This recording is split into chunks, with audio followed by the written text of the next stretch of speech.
Yo, what's up guys? We got the new E46 up on the lift, and we went over underneath of the car, checked it out. Doesn't appear to have any major leaks at all. No major rust, surface rust, stuff like that, typical stuff. Overall, pretty clean underneath the car. We were driving it back and forth to work, and got a little sketchy. Sheesh. Yeah, I don't think that's safe. I think we aired them up pretty high at Drift Day, just to see if we could get it to slide with a lot of PSI in the rear, and I never actually dropped it, so that's probably the cause behind that. But while we got it up on the lift, and we need new tires, I might use some of my other wheels off the other E46 to put back on here, but while I got up on the lift, I think we're gonna throw on these coilovers that we picked up. My buddy David picked them up for me, and there's some race lands. I don't care. This car is like a budget build, full on. I'm not gonna go crazy on this car. All the big money is going to be spent on that E46, my LS car. That's where we're going to keep the main focus of our cash flow. This car is going to get some, bits and piece upgrades, but it's not going to be the expensive stuff. If I decide to upgrade stuff on that car, I will swap the stuff from that car to this car. That way I'm upgrading this car while I'm upgrading the other one. So right now we're gonna go ahead and pull these springs out, take the rear struts out, and get the rear stuff set up.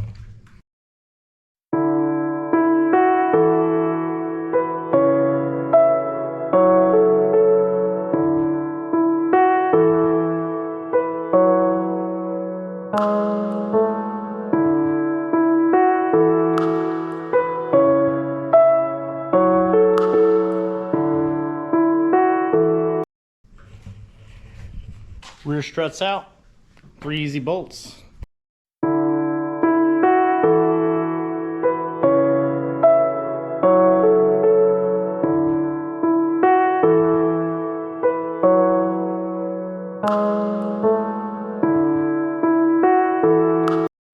Alright, we got the struts back in, the new ones back in, except for the lower bolt.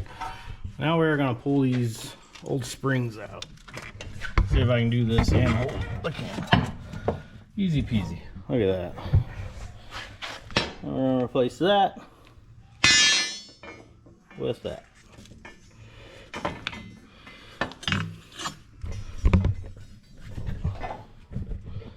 I think we're gonna try to keep these little rubber mats just to maybe try to dampen some of the sound, maybe, if we can get this one out.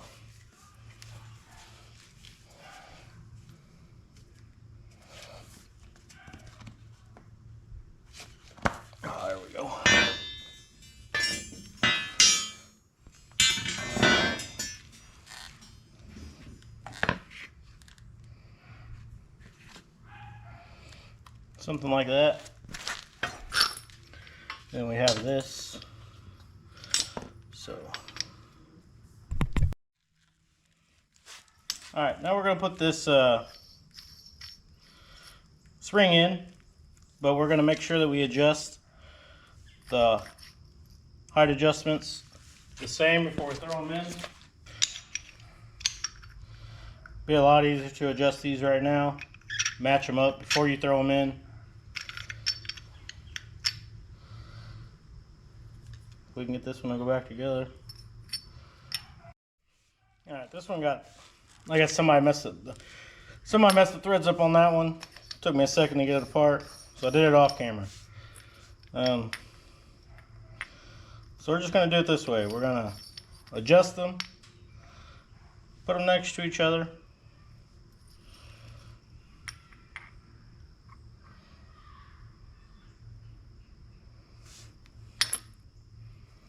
And that'll be good.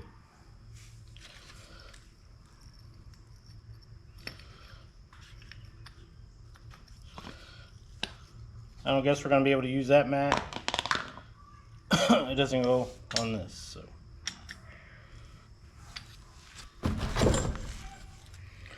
Well, we do have these two things. Plastic ring goes on here that'll go on a spring, and then the little rubber mat piece goes underneath here.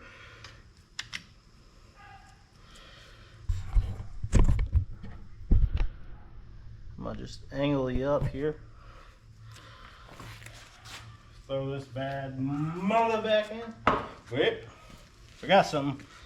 Top mat piece.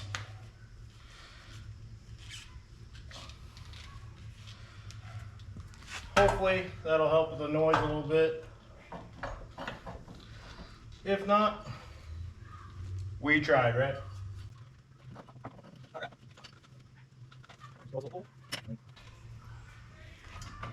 Bam, bam. The old shock. Take your bolt out. Put it in.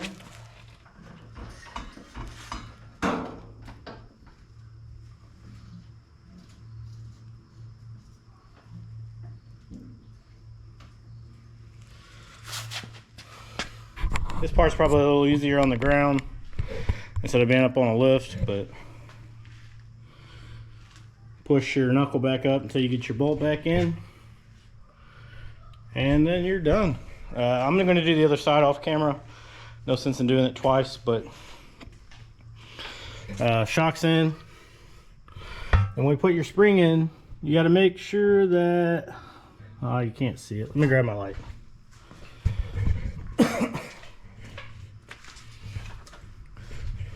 When you throw your spring in, the top piece of it, you got to make sure that you put it over that little nub, and then you got one on the bottom as well. All right, rears are assembled. Spring in, struts in, all bolted up. I even added part of the bump stop off the stock one. In and in. Now it's time to do the fronts and see what this thing looks like a little bit lower. I know it's gonna need some adjustment ride height wise. It always does. I don't think anybody ever does it perfect right the first time. And if you say you do, you're probably lying. All right, now onto the front side. I already did that side because I had to adjust the ride height on them. So I kind of wanted to get a feel for what I was doing, so I didn't look like a fool. But you just got the 3 top bolts, 13 mils. Then you got the 1 bolt right there. It is a 18 millimeter, and then you got the sway bar end link bolt, which is, I do believe, a 16 mil. I think that's what I got here. Yep, 16 mil. If you're doing this, you probably messed with end links before, and if you haven't, end links suck. Sometimes they just spin the bolt. You just got to pry on it until you get the nut to come off. So see if I can sit you down here.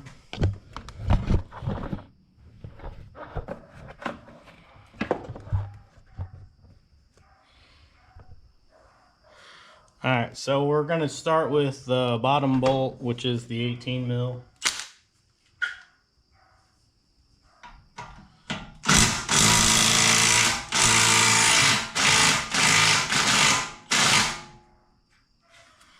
Hopefully that'll put some pressure on that end link bolt and it'll just come off.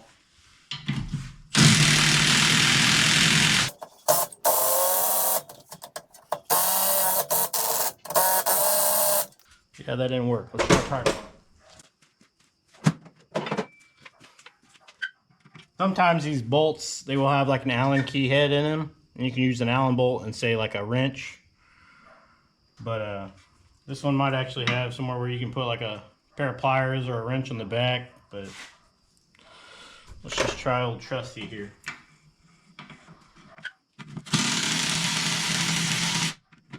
Old Trusty ain't working. Let's get the pliers.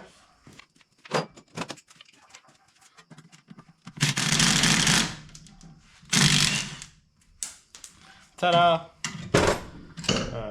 I'm sure there's probably like a wrench size that goes on here. But see if I can get you in here to show you. But it's got like, see how it's like flat on two sides? You just grab a hold of that and then that'll come off. I'm just stubborn. I don't like to do things the right way or the easy way. I enjoy like making my life difficult. That's why I take apart perfectly good running cars. Just kidding. This car's actually got blown shocks. Like the rears, the shocks didn't have any rebound on them. Like you push them down and they stayed down. Not that Racelands are good, but I think we paid like $100 for this whole set of coilovers, so they'll work for now. Upgrade later. Or like I said, if I upgrade the other E46 to some better BCs or some feels, those will go on here.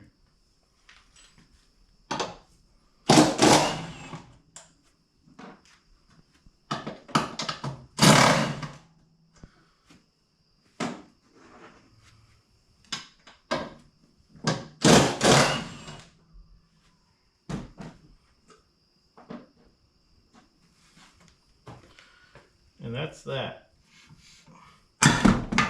So there's the top. I think I just felt this come loose, so.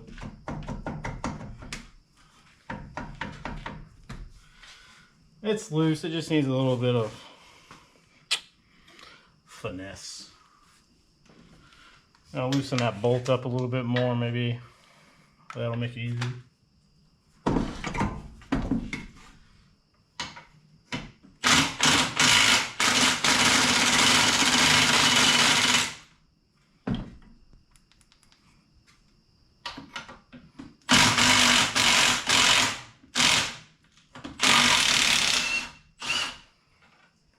All the way out is as loose as she goes.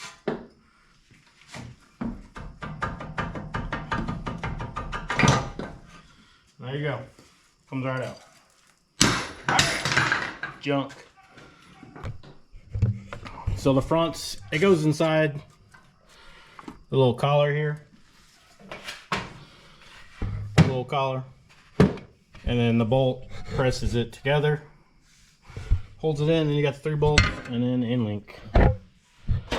Overall, most cars are pretty simple to do. Some get kind of annoying because you got a couple more arms you got to take off or loose. But this one's pretty simple. All right, so we got the Raceland. Raceland. We got the Racelands. Right? Right. Gonna install the top first, and then install the bottom. Seems easier that way to me.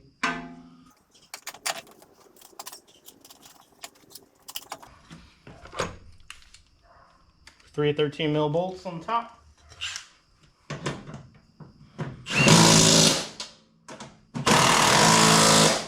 Alright, got the top bolts done. Torque to spec. You know what I'm saying? Just gotta make sure you rotate it, the shock the right way, so you got where your brake lines and stuff mount back up to. Because that bracket goes on the bolt that goes to that collar piece.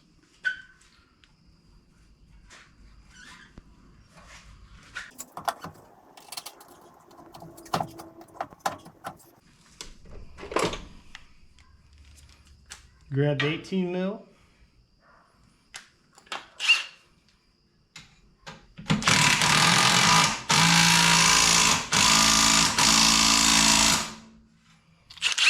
Torque spec. Am I right? There we go. Done and done. The whole car's got new suspension on it now. Struts, springs, all that. The stock end links are not going to fit, but we'll leave on hooked for now and figure it out.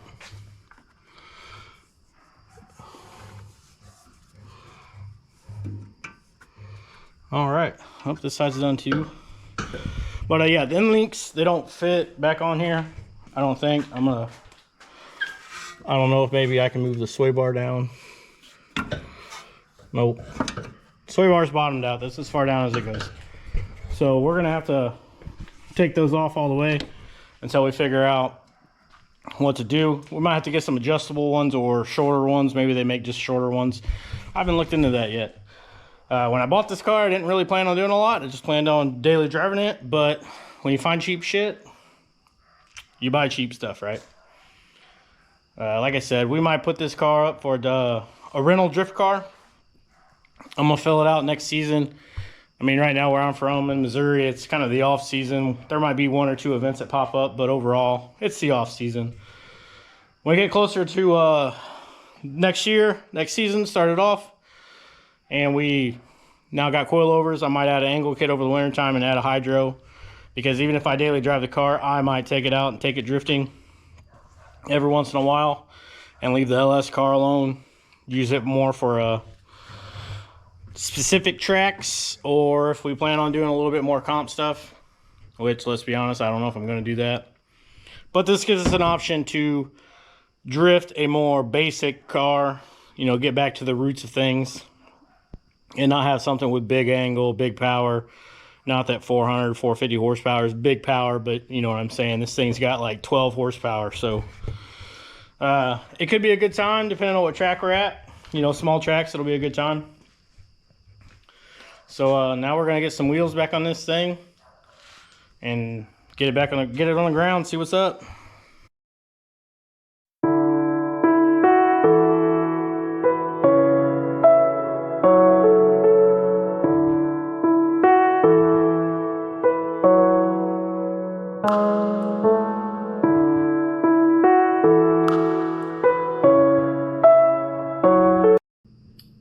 All right, she's on the ground. These wheels are actually the ones I use on my E46. I got a whole set of those wheels with good tires for 150 bucks. The specs are trash, but I don't give a crap. Use a spacer and it works. Car looks good, low. It's lowered quite a bit. Obviously, always got to take them for a drive, let everything settle down a little bit, but being a used set, they're probably fine, right?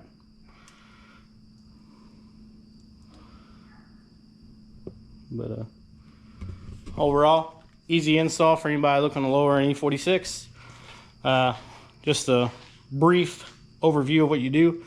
The rears have 2 bolts on the top, 2 nuts on the top, 13 millimeters.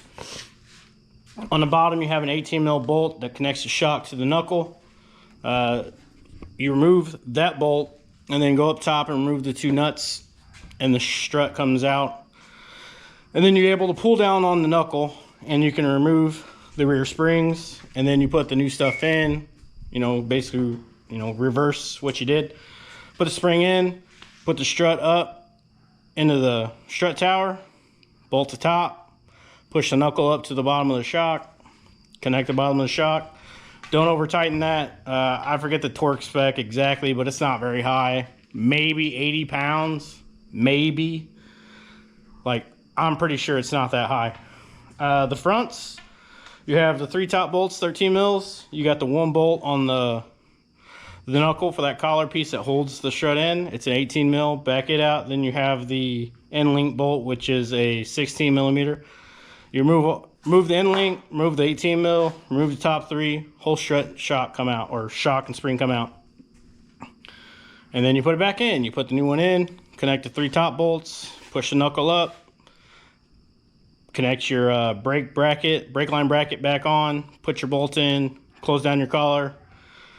And then, depending on who you are and how you do it, you can adjust your ride height when you get it in.